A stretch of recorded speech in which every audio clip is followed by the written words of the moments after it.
Hi friends, एक बहुत खुशखबरी का न्यूज़ है आपके लिए। न्यूज़ क्या है वो तो थंबनेल से आपको समझ आ ही गया है। तो देखो, इस छोटे से वीडियो में हम जो नाबार्ड फाइनेंस का नोटिफिकेशन आउट हुआ है कल रात को, बहुत लेट नाइट को आउट हुआ है, इसका फुल डिटेल्स देखेंगे। सो फ्रेंड्स, ये छोटे से वीडियो में बने रहो, आपके लिए इस वीडियो में कुछ है। अब ये क्या है ये तो आपको लास्ट में पता चलेगा। So very good morning and welcome to IXMB। First thing first, let us see the important dates, because dates के बिना तो कुछ नहीं होता है। आप तो इतने दिनों से ये सोच में बैठे हुए थे कि नोटिफिकेशन कब आएगा। ऑब्वियस सी बात है, वो भी आप डेट के बारे में सोच रहे थे। तो इम्पॉर्टेंट डेट सबसे पहले डिस्कस करते हैं। देखो, 2 सितंबर से शुरू है आपका फॉर्म रजिस्ट्रेशन, जो कि आज है, और 23 सितंबर तक का चलेगा ये।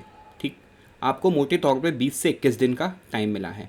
16 अक्टूबर को एग्ज़ाम है, जैसा कि हमने बहुत पहले हमारे जो सुशील सर है आ, उन्होंने प्रिडिक्ट किया था, है ना। हमारे सोर्सेस से उन्होंने बताया था कि 16 अक्टूबर को हमारा प्रीलिम्स एग्ज़ाम होगा। तो देखो, नाबार्ड फेस 1 का जो प्रीलिम्स है ये 16 अक्टूबर 2023 को ही टेंटेटिवली नाबार्ड ने भी बताया है अपने नोटिफिकेशन में।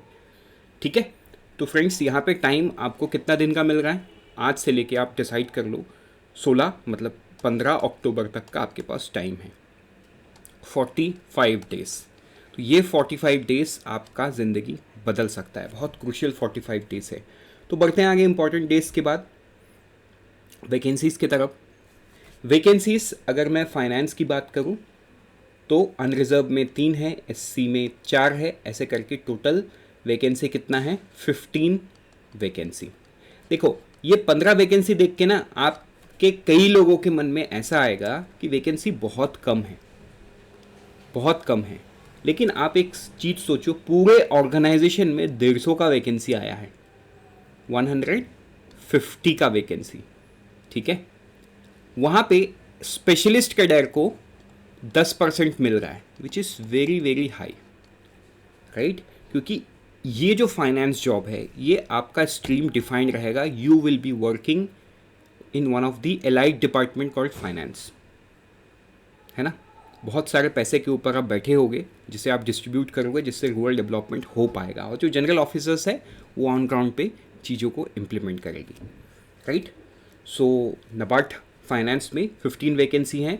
अगेन, ये बहुत अच्छा वैकेंसी है and if you are eligible you should apply. अब क्योंकि मैंने एलिजिबिलिटी की बात की है तो बात तो अब एलिजिबिलिटी की करनी पड़ेगी। तो एलिजिबिलिटी इसमें कैसा है, देखो, सबसे पहला चीज़ आप तो ध्यान दो कि ये और पे लिखा हुआ है, क्योंकि कई बार ना ये हमें कंफ्यूज करता है। ठीक है, तो आपको ये कंफ्यूज नहीं करना चाहिए। BBA फाइनेंस है आपका तो आप एलिजिबल हो। कई बार BBA आज के दिन में बैंकिंग भी होता है, BBA को BMS भी बोला जाता है, तो BMS भी है आपके पास, तो आप एलिजिबल हो, चाहे फाइनेंस में हो चाहे बैंकिंग में हो, यू आर एलिजिबल। इसके बाद 2 year full time post graduation diploma in management, आपका स्पेशलाइजेशन फाइनेंस होना चाहिए तो आप एलिजिबल हो। MBA फाइनेंस है तो भी आप एलिजिबल हो।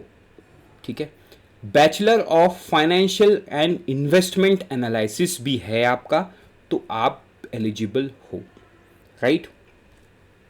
ये degree is not so common, ये डिग्री ऑफर बहुत लिमिटेड यूनिवर्सिटीज़ में किए जाते हैं। अगर आपके पास ये डिग्री है तो भी आप एलिजिबल हो। इसके बाद अगर आपके पास बैचलर डिग्री है एंड इनमें से कोई नहीं है but you are chartered accountant और CFA qualified, then also you are eligible. लेकिन यहाँ पे एक चीज़ आपको नोट करना है कि ICAI का मेंबरशिप, मतलब फाइनल के बाद मेंबरशिप जो ID है वो आपका 1/9/2023 से पहले हो चुका है। मतलब you are a certified chartered accountant before 1 सितंबर 2023, देन यू आर एलिजिबल। उसके बाद अगर आपका फाइनल क्लियर है लेकिन आपके पास अभी तक मेंबरशिप आपने नहीं लिया है तो आप एलिजिबल नहीं हो, ये ध्यान देने वाली बात है। ठीक है, then bachelor degree in any discipline, लेकिन इसमें कॉस्ट अकाउंटेंट, अगर आप कॉस्ट अकाउंटेंट भी हो तो भी आप क्या हो, एलिजिबल हो। आई होप एलिजिबिलिटी को लेके और कोई कंफ्यूजन नहीं है। एक सवाल आपके मन में आता है कि यहाँ पे 60% लिखा हुआ है, लेकिन सर मुझे तो CGPA दिया गया, तो मैं इसे कन्वर्ट कैसे करूँ? तो देखो नाबार्ड ने ये चीज़ बहुत अच्छी तरीके से क्लियर कर दिया है। अगर आपके पास CGPA, OGPA, CPI ऐसे कुछ टर्मिनोलॉजी से आपके मार्क्स अलॉट किए गए हैं, अगर आपका 6.75 एंड अबव है तो आप फर्स्ट डिवीजन मतलब 60% से ऊपर हो, 6.25 मतलब सेकेंड डिवीजन 55% पे हो आप, अगर 6.25 और 6.75 के बीच में हो तो आपका परसेंटेज 55 से 60 के बीच में है। सो इन मोटे तौर पे अगर मैं एक अनरिजर्व स्टूडेंट की बात करूं तो 6.75 से ऊपर है तो यू आर एलिजिबल, मतलब आपका फर्स्ट डिवीजन है। ठीक है, तो ये क्लैरिटी नोटिफिकेशन में दे दिया गया ताकि कोई कंफ्यूजन ना हो, एंड आई होप ये आपको क्लियर हो गया है। कुछ अगर बच जाता है तो आप कमेंट सेक्शन में बिल्कुल आप लिखो, we will answer it out. बढ़ते हैं आगे। नेक्स्ट इसमें देखते हैं एज लिमिट। देखो एज लिमिट क्या है, 1/9/2023 है ना, अकॉर्डिंग मतलब 1/9/2023 है कट ऑफ डेट। इस कट ऑफ डेट में आप 21 से 30 साल के बीच में होना चाहिए। इन्होंने लिख दिया है आपका बर्थडे, मतलब you should be born not earlier than 2/9/1993 and not later than 1/9/2002। आप इसके बीच में अगर आपका बर्थ है तो obviously you are age wise eligible. बाकी एजुकेशनल क्वालिफिकेशन तो मैंने पहले ही बता दिया। बढ़ते हैं आगे। अब देखते हैं फेस 1 के एग्जाम पैटर्न में। राइट, देखो एग्जाम पैटर्न में ना, for someone who is looking at this for the first time, would be preparing for the first time, prelims जो है वो सबके लिए सेम है। ये 8 सब्जेक्ट देख के आपको डर लगेगा कि यार 8 सब्जेक्ट पढ़ने पड़ेंगे, but before I move forward मैं एक चीज़ आपको बता दूं कि इसमें से reasoning, English, computer, quant, decision making, 8 में से 5 तो क्वालिफाइंग सेक्शन है, मतलब इसमें बस आपको क्वालिफाई करना है। आपको फेस 2 में बुलाएंगे वो, लेकिन उसके लिए जो मेरिट बनाएंगे वो मेरिट सेक्शन आपका ये लास्ट का 3 ही है, general awareness, economic and social issue और ARD agriculture and rural development. I hope ये आपको क्लियर है। देखो कितने क्वेश्चंस आएंगे, कितने मार्क्स के होंगे, ये सारा लिखा हुआ है।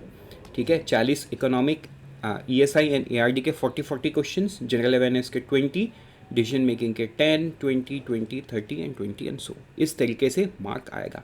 कंपोजिट टाइम मिलेगा 120 मिनट का for all the test together. आप अपने प्रेफरेंस के अकॉर्डिंग टेस्ट दे सकते हो। राइट, ये बहुत इंपॉर्टेंट न्यूज़ था। तो अगर आपके मन में डाउट है, डर है कि यार 8 सब्जेक्ट पढ़ने पड़ेंगे, देखो पढ़ना तो 8 सब्जेक्ट पड़ेगा, लेकिन उसमें से 5 है क्वालिफाइंग, सिर्फ क्वालिफाई करना है आपको, मेरिट बनेगा लास्ट के 3 से, general awareness, ESI and ARD। बढ़ते हैं आगे, फेज 2 एग्जाम पैटर्न को देखते हैं। देखो फेज 2 में पेपर 1 होगा जनरल इंग्लिश का, वो होगा डिस्क्रिप्टिव क्वेश्चन। इसमें 3 क्वेश्चन आते हैं, 100 मार्क्स का होगा, 90 मिनट्स आपको टाइम मिलेगा एंड आपको कीबोर्ड में टाइप करना है। ठीक है, आपको लिखना नहीं है, आपको टाइप करके आंसर देना है।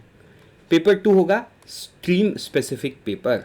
यहाँ पे नाबार्ड फाइनेंस की बात हो रही है तो यहाँ पे डिस्क्रिप्टिव जो फाइनेंस रिलेटेड क्वेश्चन आएगा। Total there would be 6 question, कुछ 2 मार्क के होंगे एंड कुछ 1 मार्क का भी होगा। ठीक है, 6 में से आपको 4 अटेम्प्ट करने होंगे और जो ऑब्जेक्टिव है वो 30। Okay, I am very sorry, मैंने ऑब्जेक्टिव वर्ड को यूज़ नहीं किया, लेकिन मैंने आपको मार्क डिस्ट्रीब्यूशन बता दिया। तो इसमें ऑब्जेक्टिव देखो 30 क्वेश्चंस होंगे, 50 मार्क्स होगा। इसमें से कुछ क्वेश्चन होगा 2 मार्क का, कुछ क्वेश्चन होगा 1 मार्क का। That is how they have made 30 questions. और जो डिस्क्रिप्टिव है इसमें से 6 क्वेश्चन आएगा, आपको अटेम्प्ट 4 ही करना पड़ेगा। ठीक है, चलो आई होप ये भी आपको समझ में आ गया है। बढ़ते हैं आगे और अब हम देखते हैं स्टेज 3 एंड मेरिट सेक्शन। देखो क्योंकि ये ऑफिसर लेवल जॉब है, ऑब्वियस सी बात है, इसमें क्या है, इंटरव्यू है। यहाँ पे इन्होंने साइकोमेट्रिक टेस्ट का भी बात किया है मेंस एग्जामिनेशन के बाद में, but subject to description of the bank उन्होंने बताया है। ठीक है, तो साइकोमेट्रिक टेस्ट भी होगा एंड इसमें इंटरव्यू है 50 मार्क का। राइट, एक सेपरेट मेरिट लिस्ट बनेगा, क्योंकि कई बार ये भी डाउट रहता है कि मेरिट लिस्ट कॉमन होगा क्या, नहीं। Merit list will be prepared discipline wise, मतलब फाइनेंस का अलग से होगा आपके लिए। राइट, तो ये था सारे important details related to notification. अगर कुछ बच जाता है please do mention in the comment section, लेकिन कमेंट सेक्शन में आपको और भी कुछ बताना है कि देखो आपके मन में ये सारे सवाल ज़रूर होंगे। हाउ शुड यू बिगिन, किस तरीके से आप नाबार्ड फाइनेंस की प्रिपरेशन को शुरू कर सकते हो, जॉब प्रोफाइल एंड सैलरी क्या है, because this are motivational factors. अगर आपको यही नहीं पता तो क्या पता आप मोटिवेटेड नहीं हो पाओ, तो आपको इसके बारे में जानना है, आपको एग्ज़ाम सिलेबस के बारे में जानना है, या कंप्लीट प्रिपरेशन स्ट्रेटजी को समझना है। तो इसमें से आप मुझे बताइए कमेंट सेक्शन में कि आपको नेक्स्ट क्या चाहिए। I will bring out that as soon as possible, right. So मैं कितना जल्दी लाऊंगा ये आपके कमेंट पर डिपेंड करता है। आप कमेंट करो, डेमोक्रेसी विंस। जो भी ज़्यादा मतलब जो कमेंट्स में सबसे ज़्यादा मांगोगे आप, वो I would give you at the first. देना तो मुझे चारों है, राइट, लेकिन कौन सा मैं पहले दूंगा वो आप डिसाइड करोगे in the comment section. Now before I say goodbye, I must tell you who are the finance faculty in IXMB, right? It's Prachi ma'am. I hope every one of you know who is Prachi ma'am, right?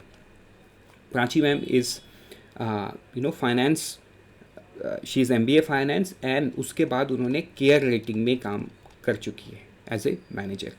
अब care rating अगर आपको नहीं पता, मैं आपको बता रहा हूँ। इससे देखो सेबी होता है ऊपर, सेबी के नीचे क्रेडिट रेटिंग एजेंसीज होते हैं। क्रेडिट रेटिंग एजेंसीज इंडिया में 7 थे पिछले साल तक, लेकिन अब सेबी ने एक को बैन कर दिया है। अगर आप करंट अफेयर पढ़ते हो, क्योंकि इसमें भी जनरल अवेयरनेस है, आपको पता होगा कि किसको बैन किया है। अब कितने हैं? 6 है। वो 6 में से एक है केयर रेटिंग, जहाँ प्राची मैम काम करती थी, right. So Prachi ma'am is one of the co faculty in the finance team. Then comes the chartered accountant Prateek Taldar sir, right. He was working with NatWest, right. अब शायद आगे बोलने की ज़रूरत नहीं है। Prateek sir is one of the faculty in NABARD Finance and Neha Arora ma'am for accounts, right? With this, let me tell you thank you and all the best. Unfold your potential with IXMB and always remember IXMB helps you prepare 50% faster. लेकिन आप याद रखना मैंने आपको क्या बताया कि comment section में आपको बताना है।